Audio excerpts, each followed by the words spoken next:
Indo British advanced pain clinic నొప్పి మాయం surgery దూరం for appointments 9155515563. Hi guys, welcome to I dream. నేను మీ చాణక్య. ఈరోజు మన దగ్గరున్న ఫైనాన్షియల్ డౌట్స్ అన్నిటి వాటికి కూడా మరి అయితే క్లియర్ కట్ మరి ఆన్సర్స్ ఇవ్వడానికి కూడా సర్టిఫైడ్ ఫైనాన్షియల్ ప్లానర్ అయిన సాయిరామ్ గారు ఇప్పుడు మనతో పాటున్నారు. నా డౌట్ ఏంటో ఆయనతోనే చెప్పేద్దాం. Hi sir. హాయ్ చాణక్య గారు. సార్, ఏంటంటే నా ఫ్రెండ్ యూజువల్గా సో వాడి దగ్గర అయితే ఆల్రెడీ 1 crore అమౌంట్ అనేది కూడా ఉంది, సొంత ఇల్లు అనేది కూడా ఉంది. ఓకే. అయితే ఏంటంటే ఈ 1 crore వాడు ఇప్పుడు ఏం చేయాలి? ఇంకొక సెకండ్ హౌస్ అంటే ఇంకొక హౌస్ ఏమైనా తీసుకుంటే బెటర్ అంటారా, లేకపోతే ఒక ఓపెన్ ప్లాట్లో ఇన్వెస్ట్ చేస్తే బెటర్ అంటారా? రెండు రియల్ ఎస్టేట్వే. యా. సో ఏది తీసుకోవాలనేది ఇప్పుడు డౌట్, అంతే కదా? యా. ఓకే. సో ఫస్ట్ ఒక దాని గురించి, రెండింటి గురించి మాట్లాడదాం. ఫస్ట్ ఓపెన్ ప్లాట్ గురించి మాట్లాడదాం. సో ఓపెన్ ప్లాట్లో ఇన్వెస్ట్ చేస్తే కనుక కేవలం క్యాపిటల్ అప్రిసియేషనే ఉంటుంది. ఓకే. సో మధ్యలో ఇంకా ఏమీ ఉండదు. మధ్యలో పార్షియల్ ఇన్కమ్ రావటం కానీ, మంత్లీ ఇన్కమ్ రావటం కానీ ఇదేమీ ఉండదు. సో సేఫ్టీ వైజ్ కూడా కొంచెం రిస్కే. టైటిల్ ఇష్యూస్ ఉండొచ్చు, ఓకే, ల్యాండ్ డిస్ప్యూట్స్ ఉండొచ్చు. సో నేను మొన్న ఒక ఇంటర్వ్యూ చూశాను, సో చంద్రమోహన్ గారిది. ఓకే. సో అయ్యప్ప సొసైటీలో 1980s ఆయనను జయసుధ గారు కలిసి కొన్నారంట ల్యాండ్. ఓకే. తర్వాత కొన్ని ఆలోచన తర్వాత చూసేస్తే వాటిని చుట్టుపక్కల ఉన్న వాళ్ళందరూ కలిసి దున్నేశారంట. అసలు వాళ్ళు మార్క్ చేసుకుని ఏమీ లేవు ఇక. ఓకే. సో మనం కనుక సరిగ్గా చూసుకోకపోతే మన ల్యాండ్ కబ్జాకి వెళ్ళొచ్చు. సో రీసెంట్ టైమ్స్లో ల్యాండ్ కనుక్కోవాలి అనుకుంటే చాలా కాంప్లికేషన్స్ వస్తున్నాయి అనుకుంటా. యా, టైటిల్ కాంప్లికేషన్స్ చాలా ఉంటాయి. అండ్ ఇంకోటి ఏంటంటే లీగల్ డిస్ప్యూట్స్ కూడా ఉంటాయి. సో మేబీ అది రిస్ట్రిక్టెడ్ ల్యాండ్ అవ్వచ్చు, గవర్నమెంట్ ల్యాండ్ అవ్వచ్చు. సో మనం సరిగ్గా చూసుకోకపోతే ప్రాబ్లంలోకి వెళ్తాం. అంటే రీసెంట్ టైమ్స్లో హైడ్రా విషయం అనేది కూడా ఒకటి వచ్చింది. హైడ్రా మోస్ట్లీ రెసిడెన్షియల్ వాటికి వచ్చేసింది. యా.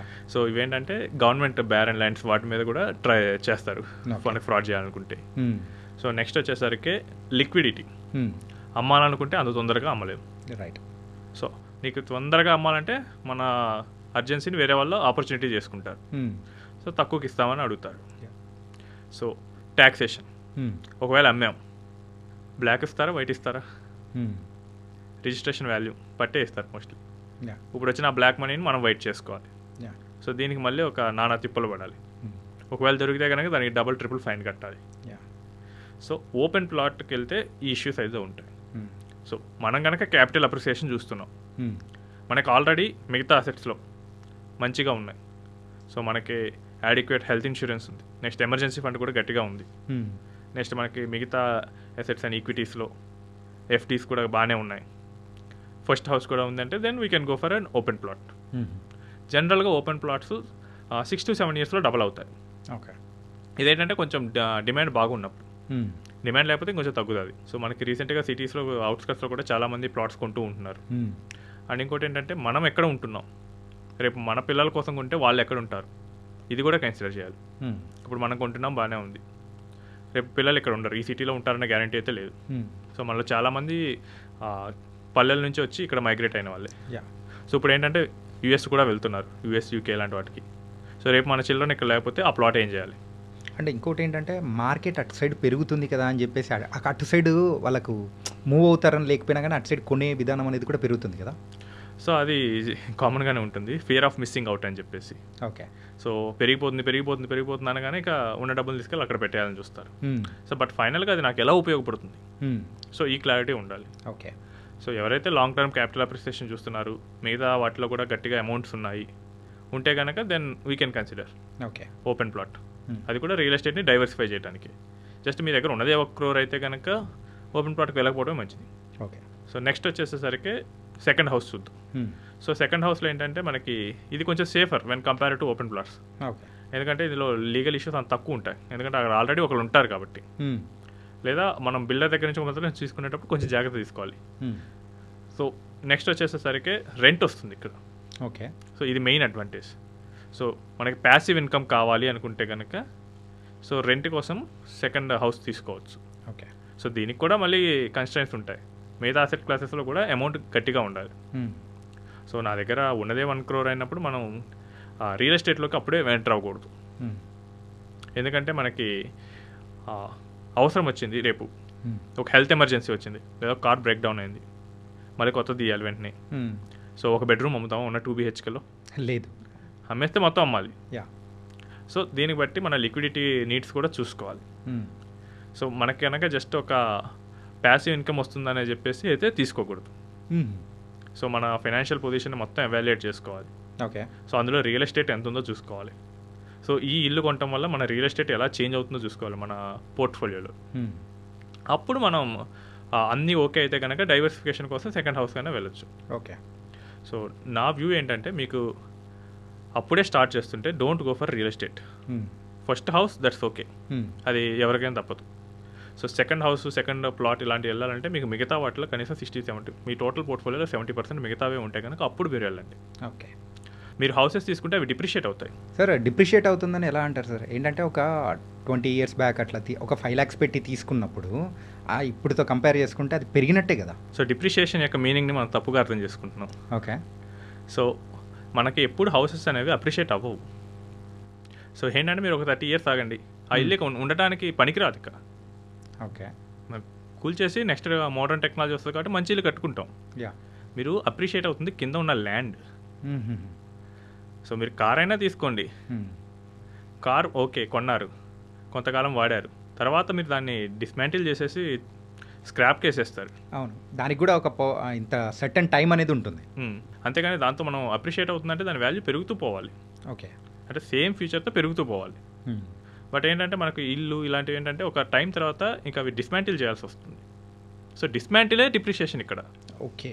సో అప్పుడు 5 lakhs కొన్నాను, ఇప్పుడు ఒక 50 lakhs వస్తుందంటే అది డిమాండ్ వల్ల వచ్చిన థింగ్. సో డిమాండ్ సప్లైని మీరు కాన్స్టెంట్గా పెట్టి చూడండి. ఓకే. సో ఇది ఎక్కడ అవుతుందంటే మేబీ మన విలేజెస్లో జరుగుతుంది. అక్కడ ఏంటంటే అడిక్వేట్ ల్యాండ్ ఉంటుంది. సో అప్పుడు మీ దగ్గర మనీ ఉంది.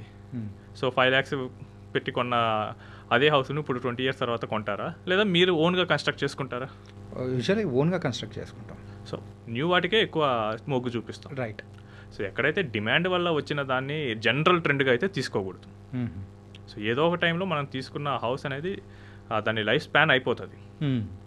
సో దానికని చెప్పేసి మనం తీసేయాల్సి వస్తుంది. ఓకే. అండ్ ఇంకోటి ఏంటంటే మనం సెకండ్ హౌస్ తీసుకుంటాం.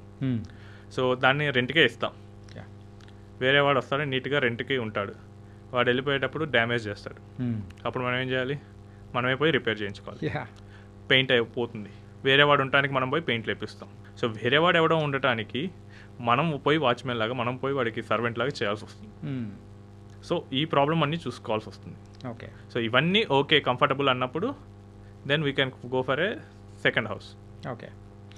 అసలు ఏమీ లేదంటే కనుక then first buy your first house, then మీ అదర్ అసెట్స్ అయిన ఎఫ్డీస్, గోల్డ్, ఈక్విటీస్ వాటిలో పెట్టండి. అవి 50% దాటినప్పుడు మీ పోర్ట్ఫోలియోలో మీరు అప్పుడు రియల్ ఎస్టేట్కి మళ్ళీ రండి. ఓకే. సో ఫస్టే రియల్ ఎస్టేట్కి వేస్తే కనుక అది ఒక పెద్ద బ్లాక్ లాగా ఉంటుంది. సో మన పోర్ట్ఫోలియో కూడా లాక్ ఇన్ అవుతుంది. యూజువల్గా ట్రెడిషనల్ ఇన్వెస్టర్స్ కొంతమంది ఉంటారు. ఏంటంటే ఇప్పుడు జనరేషన్ వాళ్ళు కాకుండా ఫాదర్స్ కానీ, సో గ్రాండ్ ఫాదర్స్ వాళ్ళందరూ ఎక్కువగా సో ఈ టైప్ ఆఫ్ మైండ్ సెట్తోనే ఉంటారనమాట. డబ్బులు ఉందంటే అరే ల్యాండ్ అన్నా కొందాం, లేకపోతే ఇంకో ఇల్లు అన్నా తీసుకుందాం అనే వాళ్ళు ఎక్కువ మంది ఉంటారు. సో ఇదేం జరిగిందో చెప్తాను ఆగండి. సో వాళ్ళు చూసినప్పుడు ఏంటంటే ల్యాండ్ వాల్యూస్ ఎలా ఉన్నాయి, వాళ్ళ తర్వాత వాళ్ళ నెక్స్ట్ కిడ్స్ జనరేషన్కి వచ్చిన ఎలా ఉంది, గ్రాండ్ చిల్డ్రన్ వచ్చినప్పుడు ఎలా ఉంది. సో ఇది చూసి ఏంటంటే వాళ్ళు రియల్ ఎస్టేట్ వైపు ఎక్కువ మొగ్గు చూపిస్తున్నారు. బట్ ఇది మనం అడ్వాన్స్డ్ సిటీస్ అయిన ముంబై, బెంగళూరు చూస్తే కనుక మనం ఒక కన్క్లూషన్ తీయచ్చు. ఓకే. హైదరాబాద్ కూడా అదే స్టేజ్ వైపు మూవ్ అవుతుంది. సో ఇప్పుడు బెంగళూరులో మీకు హౌసెస్కి ఎక్కువ డిమాండ్ ఉండదు, ఓన్లీ రెంట్కే ఉంటుంది. రెంట్. అవును. సో ముంబైలో కూడా సేమ్. సో ఒక పీక్కి చేరిన తర్వాత ఇంకా జనాలు ఇక కొనలేరు, ఎందుకంటే రేట్స్ హైలో ఉంటాయి. ఓకే. వాళ్ళ బడ్జెట్ అంత దానికి సపోర్ట్ చేయదు, ఇంకా లిక్విడిటీ కూడా డ్రైన్ అయిపోతుంది. సో ఇంకోటి ఏంటంటే సిటీ వేరే వైపు వెళ్ళొచ్చు. ఓకే. సో ఇప్పుడు జూబ్లీ హిల్స్ కూడా అదే పరిస్థితి. సో జూబ్లీ హిల్స్లో వాల్యూస్ పీక్లో ఉన్నాయి. సో కొత్త కొనాలని జూబ్లీ హిల్స్లో కొనాలనుకుంటారా, లేకపోతే అవుట్స్కట్స్ వైపు వెళ్ళాలనుకుంటారా? యూజువల్గా అవుట్స్కట్స్కే ప్రిఫర్ చేస్తారు. సో సిటీ కూడా అవుట్స్కట్స్ వైపు మూవ్ అవుతుంది, నానక్రామ కూడా, నార్సింగి అటువైపు. సో అటువైపే కొనాలని చూస్తుంటారు. ఇక్కడ ఏంటంటే లిక్విడిటీ టైట్ వస్తుంది. సో మేబీ అప్పుడు రెంట్కి ఎక్కువ చూపిస్తారు. ఓకే. సో మన క్యాపిటల్ అప్రిసియేషన్ అవుతుంది, ప్రతిసారి అవుతుందంటే అది కూడా కరెక్ట్ కాదు. Okay. So demand and supply miss match వచ్చినప్పుడు మాత్రమే మన క్యాపిటల్ అప్రిసియేషన్ అవుతుంది. ఓకే. సో దాన్ని మనం కన్సిడర్ చేయకుండా ప్రతిసారి వెళ్తుందంటే కరెక్ట్ కాదు. Demand and supply miss match వల్ల వచ్చిన అప్రిసియేషన్ని రెగ్యులర్ అప్రిసియేషన్గా ఫీల్ అవ్వకూడదు. ఓకే. ఇంకోసారి ప్లాట్స్ కూడా చెప్తారు. సో నేను కొన్నాను 1 yearలో డబుల్ అయిందని. అవును. సో మేబీ నువ్వు కొన్న ప్లాట్ దగ్గర ఏదో డెవలప్మెంట్ యాక్టివిటీ జరిగి ఉండొచ్చు. సో వాటి వల్ల డబుల్ అయింది తప్ప ఇదేమి జనరల్ ఫినామినా అయితే కాదు. ఓకే. సో మనం జనరల్ ఫినామినాస్ని ఊహించుకొనే చేయాలి ఏదైనా కానీ. సో సింపుల్గా చెప్పాలంటే అది రేర్గా డబల్ అయ్యే అవకాశాలు ఉంటాయి కానీ సో జనరల్గా అయ్యే అవకాశాలు మాత్రం చాలా తక్కువ ఉంటుంది. అంతే కదా చాణక్య గారు. ఇప్పుడు 1 crore పెట్టాను, సో డబల్ అవుతూ వెళ్ళాలనుకోండి, ఒక 10 yearsలో ఎంత అవుతుంది? 1000 కోట్లు అవుతుంది. యా. సో అదే అవకాశం వస్తే అందరూ అదే కొంటారు, ఈవెన్ అప్పు చేసైనా కొంటారు. అవును. బట్ ప్రతిసారి అలా డబల్ అవ్వదు. సో మనం ఏంటంటే జనరల్ సినారియోస్ని మాత్రమే ఫాలో అవ్వాలి. ఓకే. డిమాండ్ వల్ల వచ్చిందా, లేకపోతే నార్మల్ ట్రెండ్ వెళ్తుంది ఏంటి, సో వీటన్నిటిని అనలైజ్ చేసుకునే వెళ్ళాలి. సాయిరామ్ గారు, మీరు చెప్పిన దాని తగ్గట్టు అయితే ఇప్పుడు రియల్ ఎస్టేట్ వైపు వెళ్ళాలంటే మిగతా సెక్టర్స్లో మనం ఎప్పుడైతే స్ట్రాంగ్ అవుతామో దెన్ వీటి వైపు వెళ్తే బాగుంటుందని చెప్పేసి అని అన్నారు. యా అవును చాణక్య గారు, ఎందుకంటే మనకి real estate illiquid. Yeah. So మిగతా వాటిల్లో కనుక లిక్విడిటీ ఉంటే మనం రియల్ ఎస్టేట్కి వెళ్ళొచ్చు. So nice sir. So thank you so much. మెయిన్గా అయితే ఈ డౌట్కి మాత్రం చాలా చక్కగా మంచి సమాధానం అనేది ఇచ్చారు అండ్ ఒక క్లారిటీ అనేది కూడా మెయిన్గా ఇచ్చారు. ఇదే మా ఫ్రెండ్కి నేను తీసుకెళ్ళి చెప్తాను. So thank you so much. Thank you Chanakya garu. Yeah guys, మరి ఇంత మంచి సలహాలు అండ్ మీకు ఉన్న డౌట్స్, ఫైనాన్షియల్ పరంగా ఉన్న డౌట్స్ అన్నీ క్లారిఫై చేసుకోవాలంటే కింద స్క్రోల్ అవుతున్న నెంబర్ అయితే మీరు డయల్ చేయండి. సాయిరామ్ గారి దగ్గర నుంచి మంచి సజెషన్స్ తీసుకొని మీ ఫైనాన్షియల్ పరంగా ఎక్కడ ఇన్వెస్ట్ చేయాలి, ఎక్కడ ఇన్వెస్ట్ చేయకూడదు, మిస్టేక్స్ మీరు ఏదైతే చేస్తున్నారో దాని నుంచి మరి అయితే పాజిటివ్ వేలోకి రావడానికి ఆయన చక్కగా మరి సలహాలు ఇస్తారు అండ్ హెల్ప్ చేస్తారు. సో మరో ఇంటర్వ్యూతో మళ్ళీ కలుద్దాం. అంతవరకు take care. This is your Chanakya.